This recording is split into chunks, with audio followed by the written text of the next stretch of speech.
Muito se especula sobre o fim do mundo. Estudiosos, teólogos, cientistas, religiosos, entre outros, tentam desvendar o grande acontecimento bíblico. A escatologia é um assunto muito abordado ao longo do tempo. Muitos usam a hermenêutica para provar que estão certos. Outros profetizam quando seria o Armagedon. Até agora, todas as profecias deram errado. O livro do Apocalipse, que fala das revelações que Jesus mostrou ao seu discípulo João, quando estava preso na ilha de Patmos, fala das coisas que irão acontecer no fim dos tempos. Mas quando será o fim do mundo? A resposta no final do vídeo. Muitos têm até medo desse assunto, pois depois dele virá o julgamento final, onde serão separados os fiéis dos ímpios. Mas as pessoas têm mais medo da grande tribulação, onde o sofrimento será terrível. Muitos dizem que já estamos no começo da grande tribulação, pois em vários lugares estão acontecendo coisas tenebrosas, draculescas e transilvânicas. Pestes, fomes, calamidades, guerras, etc. O livro do Apocalipse fala em 4 cavalheiros que saíram para castigar a terra. Para os estudiosos, eles representam cavalo branco a peste, cavalo vermelho a guerra, cavalo preto a fome e o cavalo amarelo a morte. Por isso, os especialistas no assunto dizem que já estamos participando do começo da grande tribulação, por causa dos acontecimentos. Vamos ler o texto no capítulo 6 do Apocalipse e vamos analisar na comunhão do Espírito Santo. E havendo o cordeiro aberto um dos selos, olhei e ouvi um dos 4 animais que dizia como em voz de trovão: vem e vê. E olhei, e eis um cavalo branco, e o que estava sentado sobre ele tinha um arco, e foi-lhe dado uma coroa, e saiu vitorioso, e para vencer.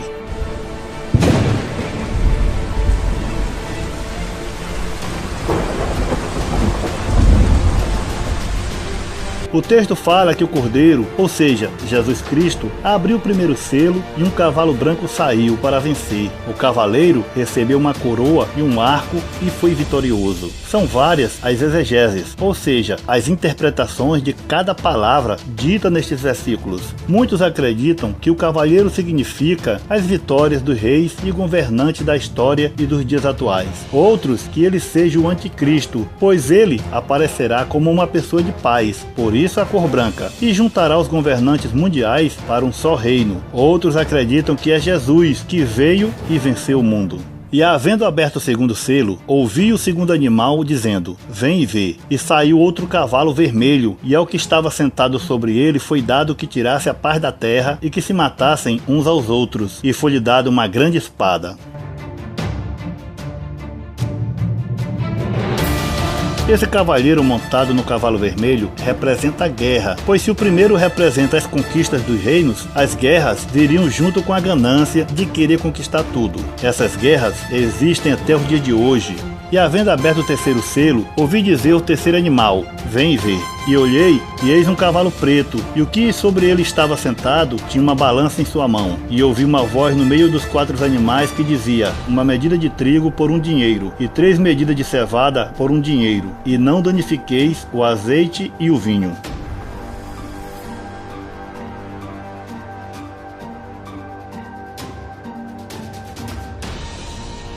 O cavaleiro do cavalo preto tem uma balança na mão, representa a fome, pois com a guerra, a fome se abaterá sobre a terra, os preços subirão e a balança comercial estaria bastante abalada. Toda a guerra tem os seus custos e o povo é quem sofre. E havendo aberto o 4º selo, ouvi a voz do 4º animal que dizia: vem e vê. E olhei, e eis um cavalo amarelo, e o que estava sentado sobre ele tinha por nome Morte, e o inferno o seguia. E foi-lhes dado poder para matar a 4ª parte da terra, com espada e com fome, e com peste, e com as feras da terra.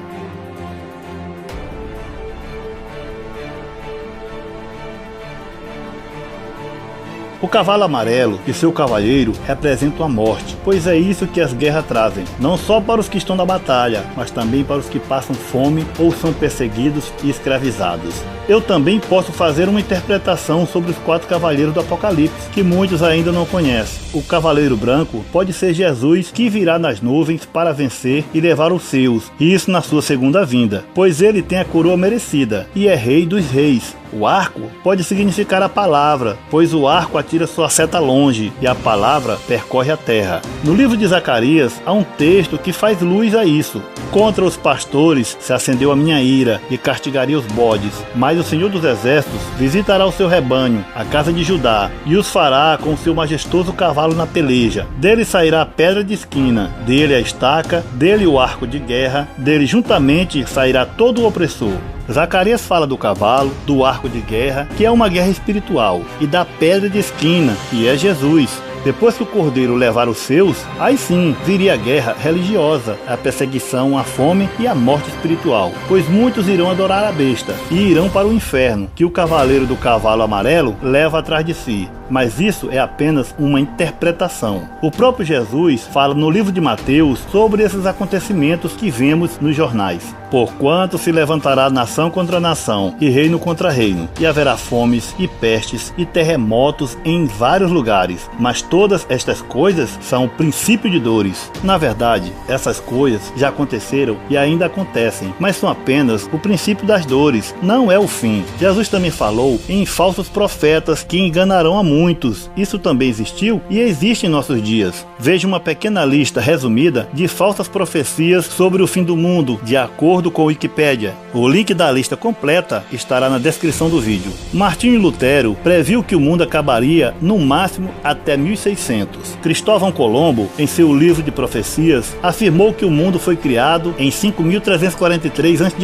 e duraria 7.000 anos. Partindo do pressuposto que não há ano zero, isso significa que o fim aconteceria em 1658. John Wesley, fundador da Igreja Metodista, previu que o milênio começaria em 1836. Ele escreveu que Apocalipse 12:14 se referia aos anos 1058 a 1836, quando Cristo viria. Charles Taze Russell, fundador das Testemunhas de Jeová, previu o retorno de Jesus em 1874 e, após ele não vir, reinterpretou a previsão e disse que Jesus tinha de fato vindo, mas em forma invisível, e que a batalha terminaria em outubro de 1914. Camille Flammarion previu que a aparição do cometa Halley em 1910 impregnaria a atmosfera e possivelmente acabaria com toda a vida no planeta, mas não o planeta em si. Pílulas de cometa foram vendidas para proteção contra gases tóxicos, mas nada aconteceu. Margaret Rowan, de acordo com esta adventista do sétimo dia, o anjo Gabriel teria aparecido perante ela numa visão e há dito que o mundo acabaria à meia-noite de 13 de fevereiro de 1925. Jim Jones, o fundador do Templo do Povo, afirmou que teve visões de um holocausto nuclear que ocorreria em 1967. Ele fez com que seus adeptos tomassem veneno, um grande suicídio ou assassinato em massa.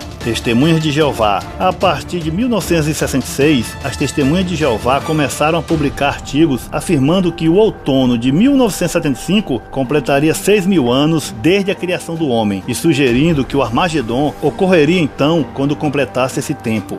Nostradamus. Uma quadra por Nostradamus que afirmava que o Rei do Terror viria do céu em 1999 e 7 meses foi interpretada como uma previsão para o fim do mundo em julho de 1999. James Hamilton, o líder da Igreja de Jesus Cristo dos Santos dos Últimos Dias, os Mormons, previu que a segunda vinda de Cristo ocorreria em 6 de abril de 2000, outra falsa profecia. Sem falar das previsões de invasões alienígenas, meteoros, Nibiru, etc. A resposta para a vinda de Cristo e o fim do mundo está em Marcos capítulo 13. Vejamos o que diz. Mas daquele dia e hora ninguém sabe, nem os anjos que estão no céu, nem o Filho, unicamente o Pai. A resposta para essa pergunta, quando alguém lhe perguntar que dia será o fim, você dirá, somente Deus sabe. Jesus disse que nem ele e nem os anjos sabem o dia, apenas seu Pai sabe o dia reservado. Ele falou por parábola que esse dia virá como um ladrão, e ninguém sabe quando o ladrão virá roubar nossa casa. E no versículo 33, ele acrescenta: Olhai, vigiai e orai, porque não sabeis quando chegará o tempo. Devemos vigiar e orar, pois ninguém sabe o dia. Por isso, não acreditem nessas falsas profecias do fim do mundo. Falsos profetas sempre vão existir. Não fiquem tristes e não tenham medo do que está acontecendo. O que devemos fazer é ser fiel a Deus, e Ele nos livrará de todas as coisas. Guardem sua doutrina e seus mandamentos. Jesus batalhará por nós, e Ele nunca perdeu uma batalha. Que Deus seja sempre louvado. Amém. Eu vou ficando por aqui. Volto no próximo vídeo se Deus quiser. Tô indo nessa. Valeu!